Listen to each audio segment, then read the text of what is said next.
Plenário, Zé Silva, ausência de plenário. José Estélio, ausência de plenário. José Estélio, Vossa Excelência tem 3 minutos na tribuna, enquanto o Zé Geraldo faz o registro. Senhor presidente, pedir a Vossa Excelência que possa pedir aos meios de comunicação desta casa para registrar e dar ampla divulgação nesse meu pronunciamento. E eu registro que a mortalidade infantil no Brasil, ela cai 20% a menos do que a média mundial. Então, esse é um resultado que a oposição e os meios de comunicação desse país não comemoram. Mas essa que é a realidade. Essa é a estatística que esse país pode comemorar. Então, que os meios de comunicação dessa casa dê ampla divulgação no meu pronunciamento, que farei em outra oportunidade.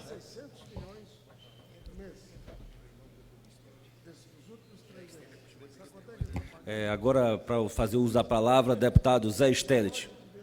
Obrigado, senhor presidente, senhoras e senhores deputados. Eu tenho assistido nessa casa alguns deputados aqui do Distrito Federal fazer denúncias, se queixar, falar mal do governo aqui do Distrito Federal. Lamentavelmente, no programa eleitoral do Partido dos Trabalhadores, o Partido dos Trabalhadores diz o seguinte: no governo do Distrito Federal tem dinheiro, tem muito dinheiro, é o governo que não sabe aplicar. Em primeiro lugar, acho que o Partido dos Trabalhadores está errando o verbo. O Distrito Federal tinha muito dinheiro antes do Partido dos Trabalhadores administrar, porque todos sabem as dificuldades econômicas que passa não só o Distrito Federal, mas vários estados do nosso país, entre eles o Rio Grande do Sul, e é lamentável que um partido que perdeu as eleições, que foi expulso do governo do Distrito Federal, venha dizer que tem recurso sim o governo federal. O nosso governador tem tomado medidas para sanear o Estado, encontra diversas dificuldades em função da situação caótica que recebeu o governo do Distrito Federal, exatamente do Partido dos Trabalhadores. Também tem outros deputados de outros partidos que dizem e disseram que o governador do Distrito Federal está com as mãos manchadas de sangue, porque tomou a medida correta de fazer a limpeza, de readquirir para o Distrito Federal as margens do Lago Paranoá. E que, em função disso, num dos locais que ele retomou, 3 pessoas vieram a falecer afogadas. Mas então é a mesma coisa que dizer que vão fazer uma avenida no município e todas as pessoas que morreram de acidentes naquela avenida, o prefeito é o culpado. Ora, meus amigos, o governador do estado está fazendo a coisa certa, a coisa decente, retomando para a população do Distrito Federal o Lago Paranoá, que é tomada por mansões, entregando para a população, e agora os deputados, um deputado do DEM veio falar que o governador é culpado porque retomou a área e 3 pessoas morreram afogadas. Poderia ter morrido em qualquer local de banho que já está próprio em todo o Lago Paranoá. Então fica aqui nosso repúdio às manifestações, o governo está fazendo a sua parte para recuperar o Estado, o Distrito Federal.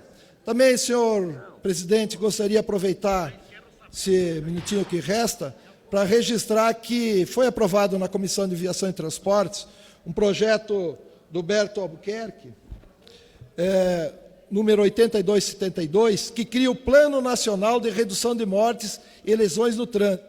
Proposta da autoria do deputado Beto Albuquerque e do deputado Paulo Folleto, do PSB, ambos do PSB, Beto do Rio Grande do Sul e Folleto do Espírito Santo. O projeto acrescenta dispositivos do Código de Trânsito para dispor sobre o regime de metas de redução de acidentes por mortes por habitantes em grupos de veículos. Só para tomar como exemplo, cidade que eu administrava, nós trocamos todo o sistema de sinaleira, deputado Afonso Ram, e da avenida principal, que morriam 9 pessoas por ano, em média, Faz 10 anos já que só morreram 2 pessoas em função dessa pequena atitude de trocar a sinaleira, de colocar temporizador. Então, tem medidas sim possíveis em todo o país, e esse plano de redução de mortes e lesões do trânsito é muito bem-vindo na nossa casa. Obrigado, senhor presidente. Ok, deputado, a mesa toma ciência, vai dar ampla divulgação dos meios de comunicação dessa casa. E agora chama o grande deputado corregedor dessa casa, Carlos Manata. Muito obrigado, presidente. Senhor presidente, amanhã nós comemoramos o Dia dos Professores. Eu tenho o maior orgulho de dizer que minha avó paterna, meu avô paterno, os dois eram professores. A minha avó, que era conhecida lá em Vitória do Espírito Santo, carinhosamente como Dona Tutu, ela era da linha dura. Naquela época, não tinha problema de quebrar uma varinha nas costas do aluno, bater nele, isso aí naquela época não tinha problema nenhum. E contam os alunos, né, que a gente ouve falar, que ela quebrava a régua neles e no outro dia tinha que levar outra varinha para ela, entendeu? Isso, logicamente, que hoje nos nossos dias não é cabível, mas naquela época podia fazer isso. Senhor presidente, eu não sei se nós temos muito para comemorar amanhã o Dia dos Professores. Nós sabemos que se nós estamos aqui falando da forma que estamos, nós tivemos grandes professores.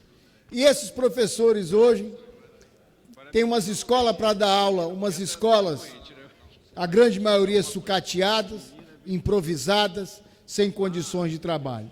O salário deles a gente não consegue nem mensurar, apesar de nessa casa nós termos aprovado o piso salarial, nem todos os estados, nem todos os municípios cumprem esse piso salarial. Nós acreditamos que a valorização do professor, com condições de trabalho, dando equipamentos, condições de trabalhar, dando um salário justo, com dignidade, nós acreditamos que isso aí possa melhorar a qualidade do ensino. Lógico que não adianta você só melhorar a qualidade do ensino através de melhores salários, é as condições de trabalho. Lá no nosso estado, o governo do estado apresentou e botou em prática a Escola Viva. Já tem uma escola funcionando, é uma escola de tempo integral. É uma escola que o aluno parte do dia, passa tendo as aulas normais do currículo, e à tarde tem aula de reforço, tem aulas de culinária, aula de inglês, tem aulas educativas, tem jogos, né, tem trabalhos manuais, tem teatro, aí uma diversidade muito grande. E essa Escola Viva está tendo uma aprovação, uma aceitação muito alta da comunidade, tanto dos professores como dos alunos que estão frequentando essa Escola Viva, que é a primeira escola do Espírito Santo. Senhor presidente, regimentalmente, eu gostaria de, então, junto com os professores, amanhã, comemorarmos, e aí eu peço a toda essa casa, né, que a gente aprove os projetos que beneficiam a educação, temos o Fundeb, que o governo federal cada vez mais coloque recursos na educação básica, que volte o FIES com muita, atingir mais a população, o Pronatec, o Enem com uma qualidade melhor. Então, nós acreditamos que a educação tem que ter investimento. Eu fui professor universitário, fui professor da Escola de Medicina da Santa Casa de Misericórdia, da EMESCAM, durante quase 10 anos, e realmente o professor é sacrificado. Parabéns, professores, mesmo não tendo o que comemorar, amanhã é um dia muito especial para vocês. Presidente, muito obrigado. Parabéns, deputado Manata. Eu, deputado Vitor Valim, no exercício da presidência, também quero parabenizar antecipadamente todos os professores, que eu acho que a pátria educadora ficou no nome e precisa, só para ter pátria educadora, nós temos que valorizar os professores, e eu quero aqui fazer uma homenagem a todos os professores no meu estado do Ceará. E agora, passando a palavra para o deputado Edinho Beis, depois, em seguida, deputado Padre João. Senhor presidente, meus colegas parlamentares, como em público comprometido com o desenvolvimento do nosso país, trago à tribuna um tema de extrema relevância para o nosso futuro. Eu estou falando da educação. Vale lembrar que amanhã é o Dia do Professor. Aproveito para parabenizá-lo, lembrando que também fui professor. Por sinal, muito se tem falado em educação. E é consenso que a formação do ser humano e a construção de uma sociedade melhor depende dela. Então, ninguém é contra a educação, mas quantos defendem e fazem pela educação? A Lei Diretriz de Bases para a Educação Nacional afirma que é direito de todo ser humano o acesso à educação básica. E a Declaração Universal de Direitos Humanos estabelece que toda pessoa tem direito à educação. Conforme pesquisa da Unesco, a educação é um fator diferencial e é por meio dela que o indivíduo tem maior possibilidade de conseguir trabalho qualificado. Eu diria mais, a educação capacita as pessoas a participar ativamente da vida democrática, podendo ter pleno conhecimento dos seus direitos e deveres e usufruí-los. A educação é um divisor de águas entre a formação do pensamento crítico e o Maria vai com as outras. Aliás, o termo formadores de opinião permite múltiplas leituras. Pode significar que a grande maioria da população ainda precisa de alguém que pense por ela. E isso me soa tanto quanto estranho. Não podemos crescer com igualdade enquanto houver, de um lado, uma elite intelectual detentora de poderes especiais, e, do outro lado, a grande massa que segue ao sabor dos ventos. Infelizmente, grande parte da população não tem acesso ao ensino público, principalmente de qualidade. E a verdade é que existem poucas escolas públicas de qualidade. A educação no Brasil sofre pela falta de investimentos, pela má remuneração dos docentes e pela inexistência de comprometimento dos governantes. Saber é poder, meus colegas parlamentares. Faz mais de 4 séculos que o filósofo inglês Francis Bacon, ele que estabeleceu o fundamento filosófico da 13ª economia do mundo e que mais vende tecnologia. O fato é que, ao longo prazo, nenhum regime não legitimado democraticamente irá insistir a uma maioria com boa formação escolar. Isto acontece, por exemplo, em nações como a Rússia ou a China. Gostaria, senhor presidente, que desse ampla divulgação, complementando esse pronunciamento, e mais uma vez parabenizando o professor pelo seu dia amanhã, uma profissão digna, né, reconhecida, mas que, infelizmente, no Brasil ainda não tocou no coração e na consciência dos governantes. Muito obrigado. Ok, deputado Edinho Beise, e seguindo aqui o regimento, deputado Padre João, vou pedir que Vossa Excelência espere mais um pouquinho, porque a prioridade na fala são dos líderes, e agora terei o prazer de escutar o deputado Júnior Marreca, líder do PEN, que vai fazer uso da palavra durante 5 minutos. Senhor presidente, senhoras e senhores deputados, hoje eu tenho a honra de ocupar esta tribuna para prestar homenagem aos nossos queridos professores, profissionais da profissão mãe de todas as outras, pois não existiria nenhuma profissão se não houvesse os nossos professores. Quero parabenizar cada professor, cada professora e, de forma muito especial, aos do meu estado, o Maranhão, e do meu município, Itapecuru-Mirim.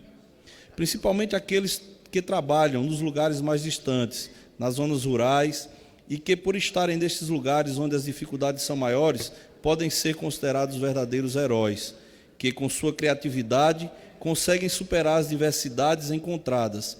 Na verdade, professores, vocês são todos heróis e heroínas, desde aqueles que trabalham nas creches, na educação infantil, no ensino fundamental, no ensino médio, nas universidades e demais segmentos que envolvem a atividade de ensinar. Cada um com sua importância no processo ensino-aprendizagem, que, de forma gradativa, vai completando o ciclo de formação do conhecimento, da personalidade e do caráter dos cidadãos. É bem verdade que já avançamos bastante, mas ainda temos muito a melhorar na educação brasileira. Meus queridos professores, nesta data de festa é também de reflexões sobre o papel de cada segmento envolvido na construção de uma vida melhor para todos, e principalmente aos gestores da educação brasileira, em todos os níveis. Será que a educação que existe hoje assegura uma melhor qualidade de vida à nossa população? Não se faz educação sem professores ou com professores mal formados ou mal remunerados, onde os mesmos são obrigados a se desdobrarem em 2 ou 3 locais de trabalhos diferentes para assegurarem um rendimento melhor, sem falar nas condições de trabalho, que nem sempre atendem às necessidades do docente e discente. Como podemos observar, é impossível falar de professor sem falar de educação, pois ambos estão entrelaçados, formando uma cadeia que leva ao desenvolvimento de um município, de um estado e de uma nação. Amigos professores, quero neste momento reafirmar que, como parlamentar, estou à disposição da categoria para contribuir no que for necessário e pedir ao nosso Deus que abençoe todos vocês.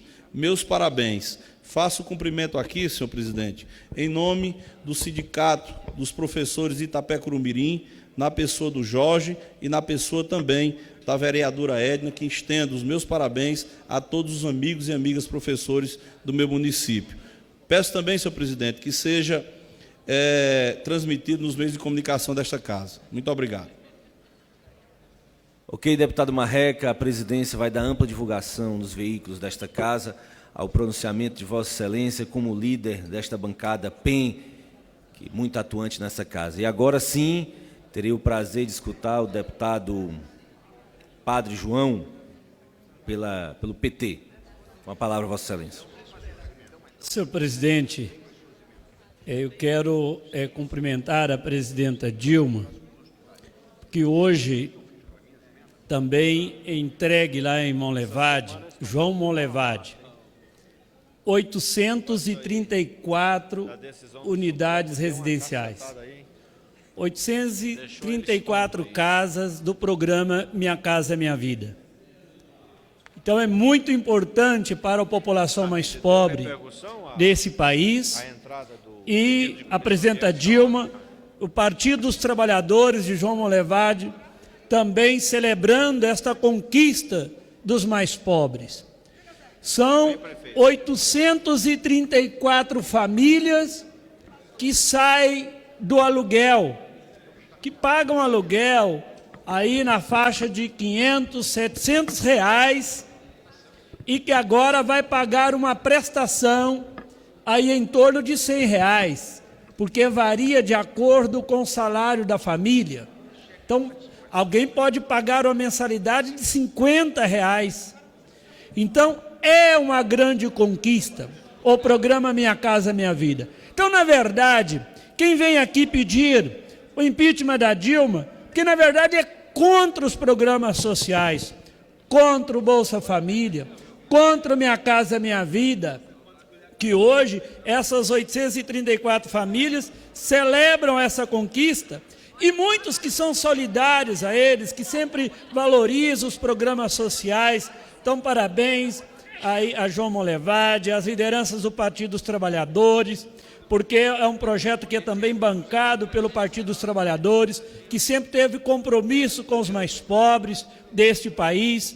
Por isso é muito caro, é muito importante para nós os programas sociais. Agora é verdade, imagina, 834 famílias que saem do aluguel. Então, por isso que a gente encontra pessoas raivosas contra o PT, contra a presidenta Dilma, Padre Escolto. Por quê? São essas 834 famílias, até hoje, que eram exploradas por aluguéis caros. Quem tem lá 10 residências, 15, porque aluga, vive do aluguel, vive explorando os mais pobres, essas pessoas estão raivosas. Então é importante que o povo mais pobre desse país entenda a raiva e o ódio contra o PT, contra o Partido dos Trabalhadores, porque é a Dilma, iniciando com o Lula, PT, que vem empoderando os mais pobres, tirando os mais pobres das garras, das unhas dos exploradores, inclusive com os imóveis, aluguéis caros. Eu vou passar aí, tá bom? Parabéns ao Partido dos Trabalhadores, aos companheiros e companheiras de Monlevade e às famílias contempladas por 834 unidades do Minha Casa Minha Vida. Obrigado, presidente. Ok, deputado, antes de chamar o próximo orador inscrito, restabelecendo o tempo que estava inscrito já aqui anteriormente em 14º, o deputado Cabo Sabino, vou restabelecer o tempo dele, como também da deputada Moema, que também do PT da Bahia vai se restabelecer seu tempo. Mas antes o Cabo Sabino vinha falar, eu darei 1 minuto ao deputado Mauro Pereira para fazer uso da palavra durante 1 minuto, improrrogáveis. Muito obrigado, deputado Vitor Valim. Eu ocupo esse espaço para agradecer o jornal Correio Brasiliense, a editora Thaís Braga e o repórter Bernardo Britar, que viajou pelo estado conhecendo a região da uva e do vinho, meu estado do Rio Grande do Sul. São 5 páginas do encarte de turismo.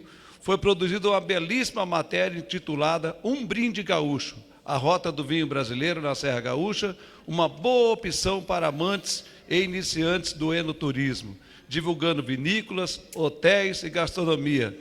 Divulga a viticultura como alimento para a alma, além de divulgar o nosso churrasco e a tradição.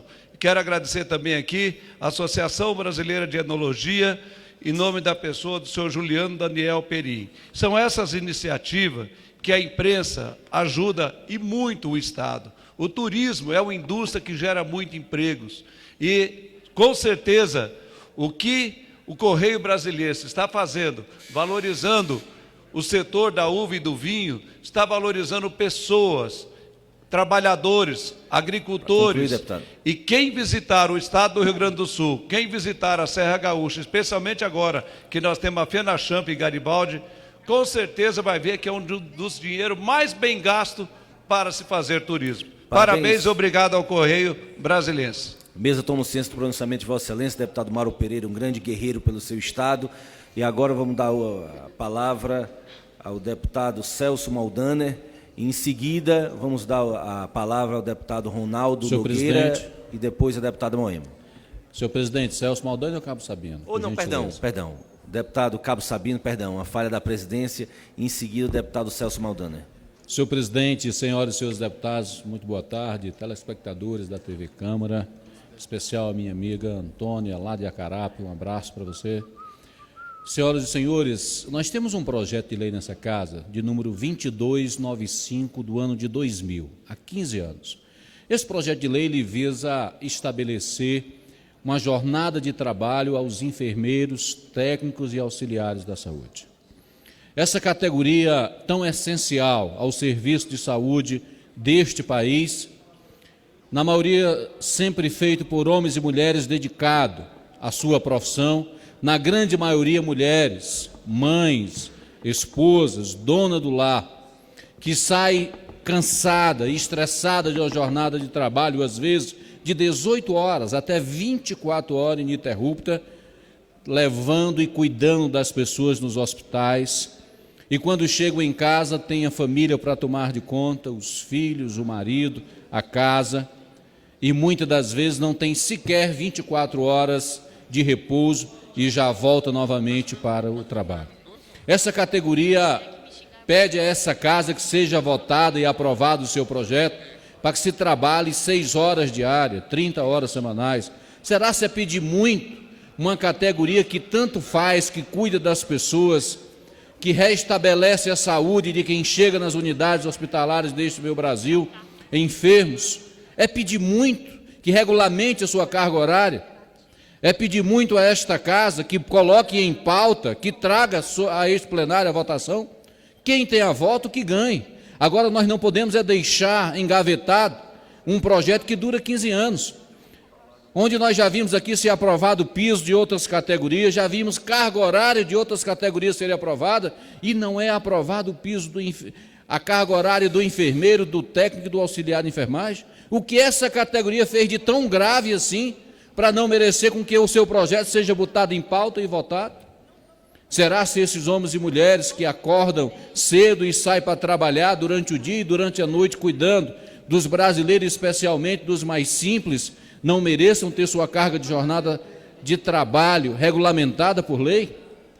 Eu vi o presidente dessa casa dizer por várias vezes que não entra no mérito, mas sim traz à pauta o projeto para ser votado, que faça da mesma forma com os enfermeiros, com os técnicos e os auxiliares. É mais do que justa a reivindicação dele. E quem tem a voto dentro da casa, que se o governo não quer, que lute para que não seja aprovado. Se os donos de hospitais não querem, que tragam aqui, elejam seus deputados para votar contra. Mas a classe trabalhadora que causa, que cuida e que está lá para levar a saúde às pessoas mais humildes, elas não podem ficar sem uma resposta dessa casa e tem que ser votado o projeto deles. Muito obrigado, senhor presidente. Parabéns, deputado Cabo Sabino. O Estado do Ceará se orgulha de ter Vossa Excelência nessa casa. E eu quero fazer uma correção aqui. Em seguida, um erro da presidência, vai falar o deputado Celso Maldaner. Em seguida, o deputado Ronaldo Nogueira. Depois, eu estabelecerei o tempo da deputada Moema. Eu peço já desculpa aqui pela falha da assessoria do presidente em exercício, Vitor Valim. Em seguida, o deputado Ronaldo Nogueira. Mas agora, o deputado Celso Maldaner. Senhor presidente, uma questão aqui, nós temos que assegurar a inscrição. Se o deputado não está aqui, tem que jogar para o fim da lista. Porque os deputados que estão aqui em plenário estão esperando a sua ordem para falar. E que isso não está sendo respeitado hoje. Queria fazer essa, Senhor presidente, essa fala. Muito obrigado. Senhor presidente, senhoras e senhores deputados, eu gostaria de destacar o sucesso absoluto no café da manhã promovido pela Frente Parlamentar em Defesa da Bovinicultura de Leite, presidida por nós, que debateu questões relativas à tributação do setor na manhã da última quarta-feira, dia 7, na Câmara dos Deputados, aqui em Brasília. O evento, promovido em parceria com a Associação Brasileira de Pequenas e Médias Cooperativas e Empresas de Laticínios, GESEM, contou com uma palestra do Dr. Roni Peterson Bernardino de Brito, coordenador substituto de tributos sobre a produção e comércio exterior da Receita Federal do Brasil, representando o subsecretário de Tributação e Contencioso, o doutor Paulo Ricardo de Souza Cardoso. Também contribuiu com os debates a doutora Jaiane Eli Fanfa, assessora de acompanhamento legislativo da pasta.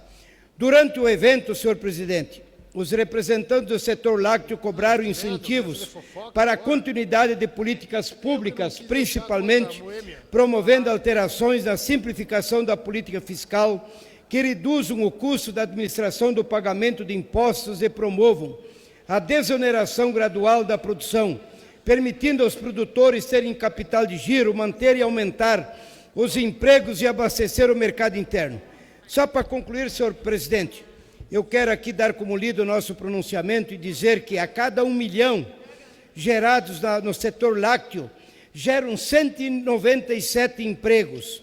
Na construção civil, essa relação é de 128, na indústria têxtil, 122, e no setor siderúrgico é de 116. Então, destacar a importância da bovinicultura de leite, que mais gera emprego, e principalmente no meio rural. Eu queria dar como lido para que fosse divulgado nos meios de comunicação, senhor presidente.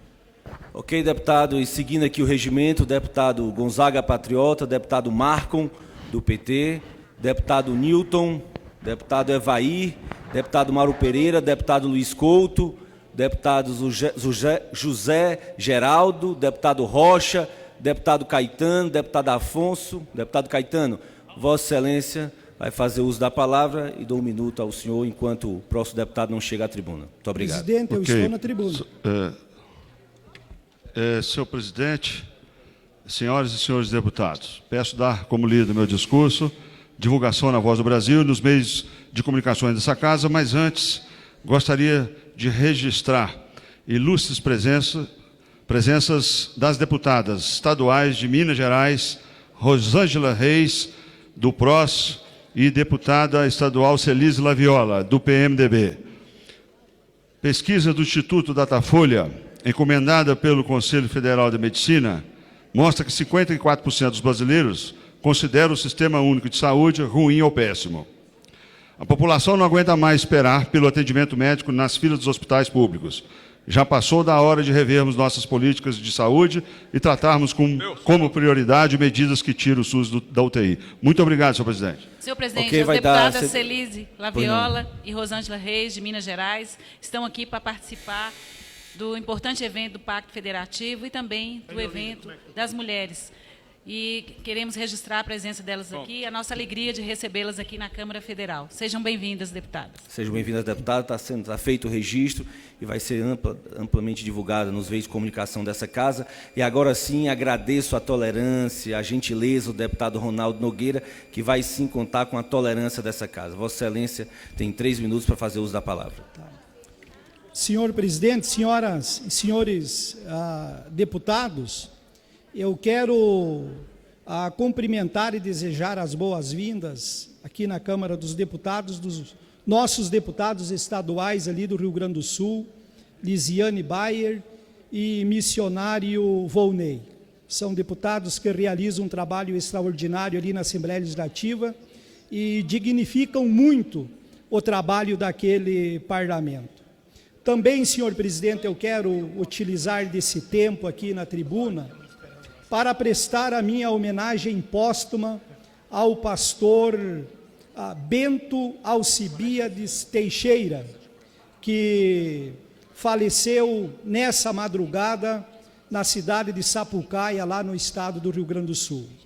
O pastor Bento Teixeira tem um currículo de serviço prestado para a Assembleia de Deus durante esses 30 anos de seu pastorado. E desses 30 anos de pastorado, 25 anos foi como pastor presidente da Assembleia de Deus de Sapucaia do Sul.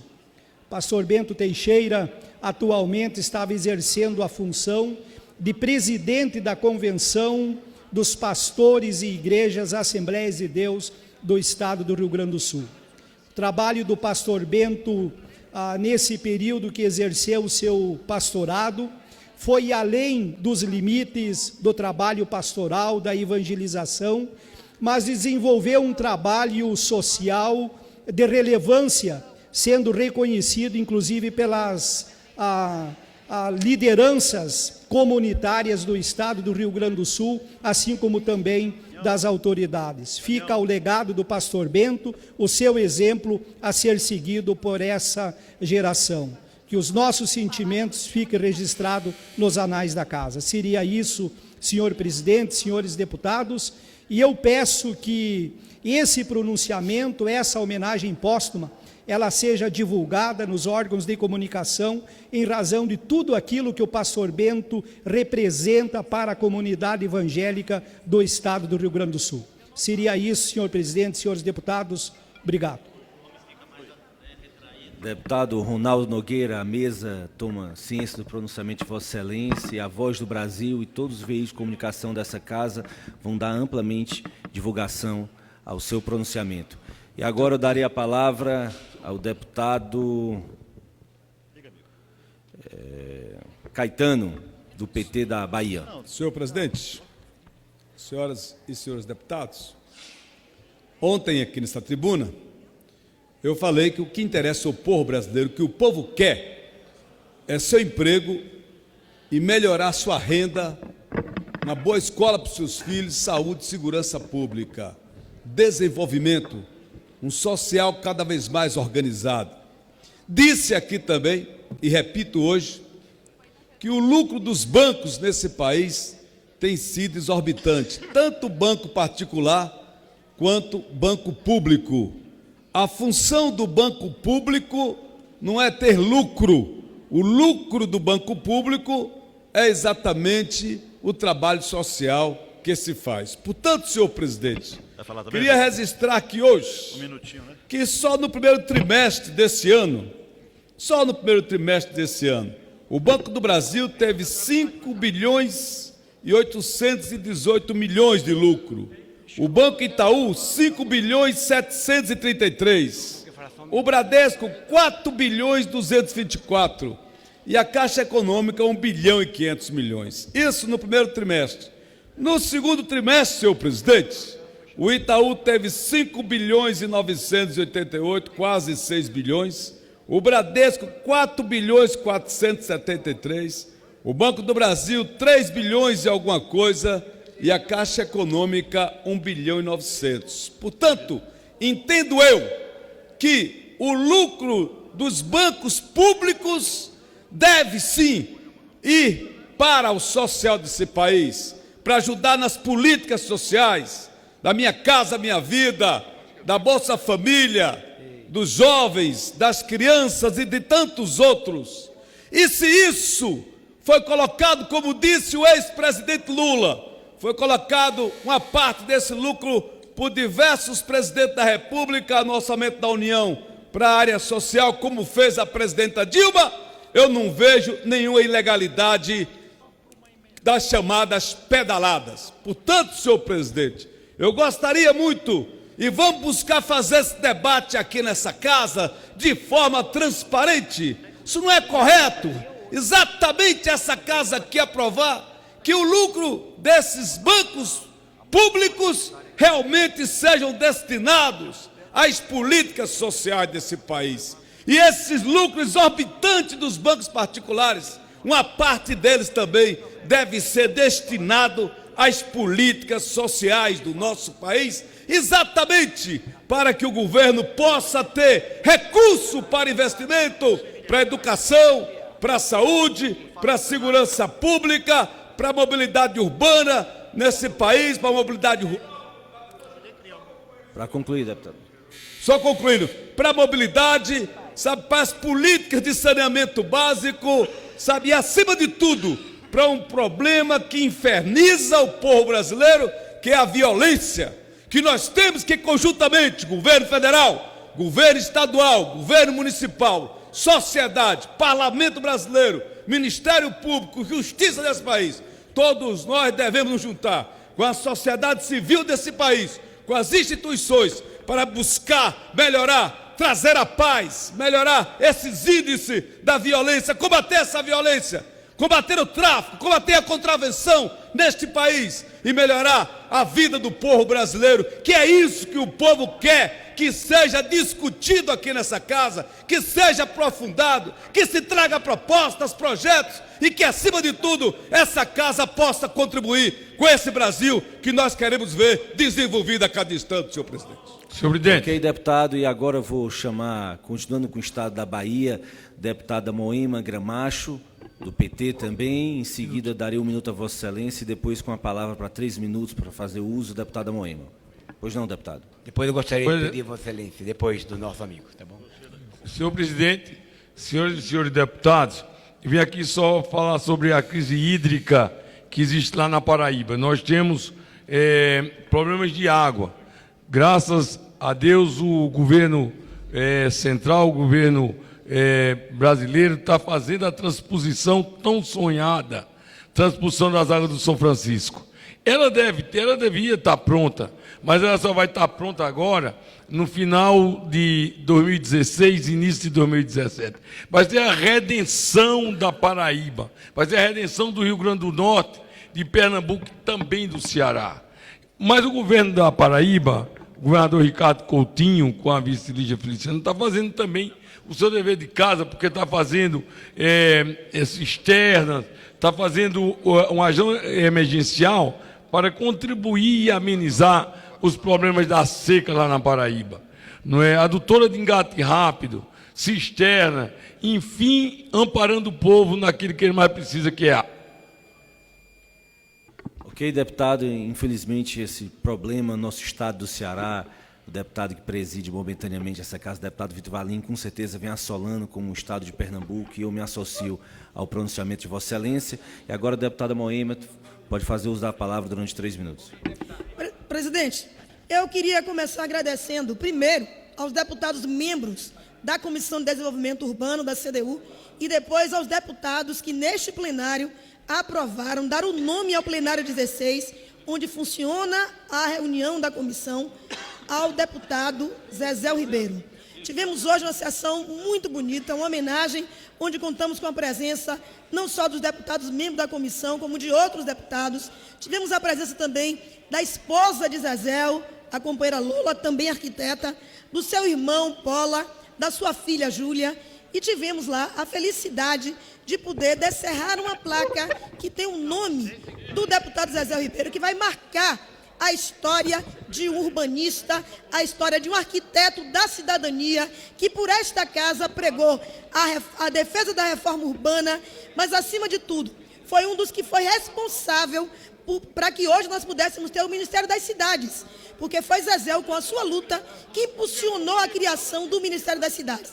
Ministério esse que proporciona aos municípios brasileiros o maior programa habitacional da história deste país, que é o Minha Casa Minha Vida, além dos PACs, os Programas de Aceleração do Crescimento, que tem levado infraestrutura para os nossos milhares de municípios brasileiros. Portanto, Zezéu precisava ser lembrado e precisa ficar efetivamente na história e na memória desta casa como um grande municipalista, um grande defensor da reforma urbana e responsável pelo programa de moradia social, de interesse social, e que hoje foi homenageado tendo a Sala de Direitos Humanos com o seu nome, deputado Zezéu Ribeiro, sempre presente. Portanto, a homenagem foi muito bonita. Ontem à noite também ele foi homenageado no evento promovido pela comissão, o Prêmio Lúcio Costa, e dentre os vários homenageados, governadores, prefeitos, entidades, tivemos também a homenagem a um parlamentar. É muito importante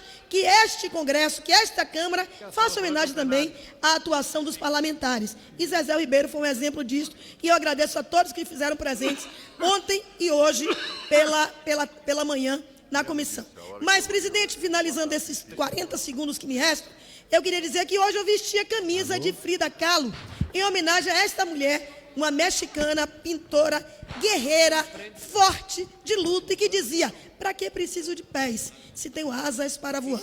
E fiz isso em homenagem ao encontro que está acontecendo hoje aqui, promovido pelas mulheres, as deputadas e senadoras, que é o encontro pelo Pacto Federativo em defesa dos direitos das mulheres. E nada melhor do que homenagear também Frida Kahlo, esta guerrilheira, né? Essa mulher que nos honra com a sua fibra, com a sua força e com a sua garra.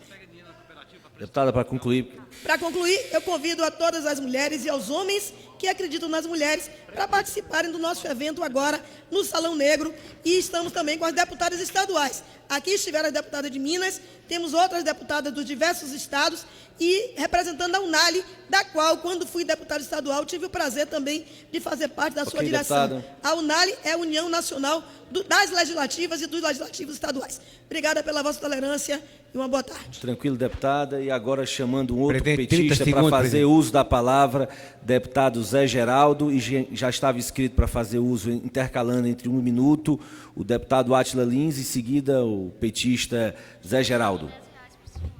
Senhor presidente, apenas para pedir que Vossa Excelência determine a divulgação nos órgãos de comunicação da Casa, principalmente na Voz do Brasil, a nossa solicitação e o pleito para que o presidente Eduardo Cunha coloque em pauta a PEC 11/2015. Essa PEC foi aprovada na comissão especial e ela trata de inserir no texto da Carta Constitucional do país o Tribunal Superior do Trabalho, porque quando se elaborou em 1988 a Constituição da República, o TST ficou fora daquele elenco do Poder Judiciário.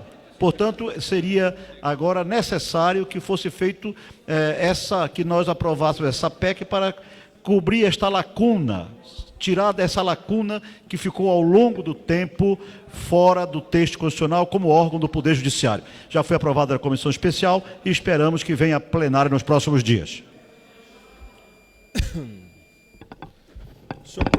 Presidente, apenas 1 minuto, presidente, para pedir aos nossos deputados aqui presentes. A palavra presidente. Ao deputado. Presidente, não. Apenas 1 minuto, a presidente. Presidência, para ficar claro, deputado, não tem interesse nenhum em prejudicar segundos, a palavra presidente. De nenhum deputado. Eu estou seguindo a ordem como eu havia chamado os deputados que aqui estavam inscritos na ordem. Se os deputados não escutaram ou não entenderam, essa não é a intenção da presidência de cessear a palavra de ninguém. Para ficar bem presidente, claro, deputado apenas para convidar os deputados para descerem aqui embaixo, no Salão Negro, para participar do lançamento da frente parlamentar contra eu darei a palavra ao deputado que já está Queria convidar o nosso deputado para fazerem presentes logo que puder. Vou voltar à ordem, vou chamar Obrigado, Gonzaga Patriota, depois deputado Marco, depois deputado Newton. Pronto, é assim que eu já tinha chamado, deputado, as vossas excelências. Duas tribunas cheias, presidente. Tranquilo, o deputado Marco. anunciando quem ia falar. Estão perdendo tempo, deputado. Em voz, agora melhorou. Senhor presidente, senhores deputados e senhoras deputadas, todos aqueles que me ouvem neste momento, eu quero me solidarizar com o povo de Barcarena, no Pará, que vem enfrentando uma situação muito difícil e inesperada, porque nenhum cidadão que mora naquele município poderia imaginar que um navio com quase 5.000 bois, quase 5.000 reses, fosse afundar no porto de Barcarena. É quase inacreditável que um navio que é preparado para exportar boi para o Líbano, ou para a Venezuela, ou para outros países, mas principalmente esses dois países, que o Pará exporta boi vivo, fosse afundar praticamente parado lá no porto de Vila do Conde. Um grande porto, o maior porto do Brasil, financiado pelo PAC a partir do governo Lula, que já exporta milho, soja para outros países. Eu quero pedir às autoridades desse país, principalmente da área de saúde, ambiental, sanitária, que pudesse ser o mais célere possível para evitar transtornos à saúde daquela população, porque realmente, talvez no Brasil, nunca aconteceu um acidente desta natureza